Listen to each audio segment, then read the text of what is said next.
Hai everyone, welcome to Labaik Bongcah. Sekarang aku bahas drama Babang Gembul alias Park Si-hoo. Di sini Doi berperan jadi Siyun, seorang agen rahasia yang cosplay jadi pahlawan dan malah bikin bar bernama Neighborhood.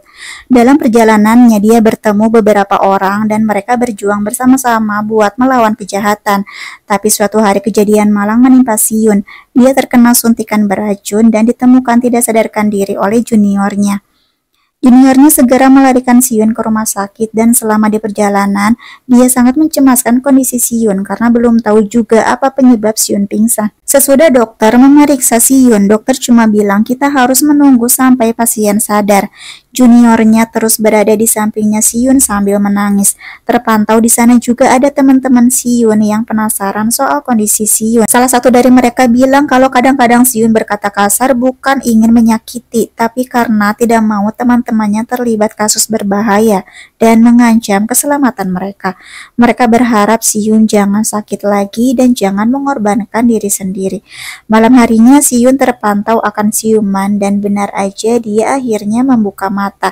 Semua merasa lega dan nanyain kabarnya. Siyun justru mau kelihatan keren. Dia tuh langsung bertanya sama seorang penulis wanita bernama penulis Bae bagaimana kelanjutan skenarionya. Syukurlah di situ Siyun udah bisa bercanda.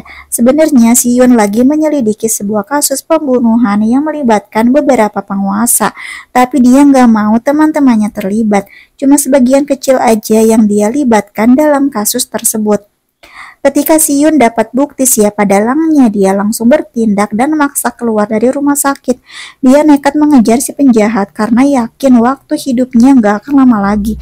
Sampai akhirnya badannya Siyun kelelahan dan kesakitan, sampai-sampai dia pingsan di tempat umum. Nah sekarang Siyun udah dirawat lagi di rumah sakit. Dokter berkata pasien terus meninggalkan rumah sakit. Dia harus mempertahankan stabilitasnya. Kalau terus dipaksa, maka otot dan sarafnya bisa mengalami kelumpuhan. Ibunya Siyun masuk ke kamar dan langsung bicara sama Siyun yang masih koma. Kalau kamu masuk rumah sakit, setidaknya beritahulah ibumu. Siapa nih yang berani melakukan hal ini pada anaknya? Selanjutnya, Siyun terus pergi lagi dari rumah sakit karena kasusnya belum beres-beres. Dia akhirnya ditemukan pingsan lagi di depan sebuah toko.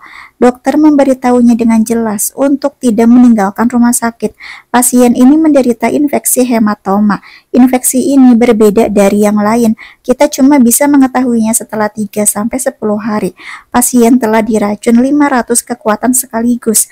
Masih ada sejumlah besar racun di tubuhnya sehingga bisa menyebabkan gejala gagal paru-paru dan jantung.